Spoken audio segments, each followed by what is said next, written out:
అని చెప్తాడు దేవుడు. ఆమె హల్లెలూయా. ఆ దర్శనమైన కొన్ని రోజులకే దేవుడు ముగ్గురు వస్తుంటారు, త్రిమూర్తులు.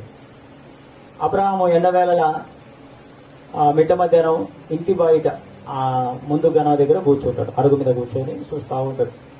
ఎవరో వస్తురా, ఎవరో పోతురా, టైం పాస్కి. అక్కడి నుంచి ముగ్గురు మనుషులు వస్తుంటారు. వెంటనే ఆ పొడ, ఆ దర్శనం వాళ్ళని చూసిన వెంటనే ఎప్పుడో గుర్తుపట్టాడు అబ్రహాం.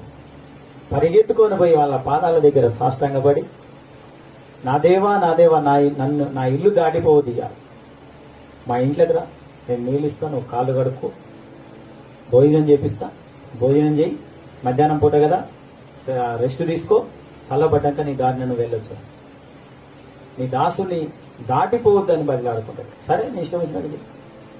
ఇంటికి వస్తారు, నీళ్ళు ఇస్తే కాళ్ళు కడుక్కుంటారు ముగ్గురు. అక్కడ కూర్చుంటారు ఆ చెట్టు కింద.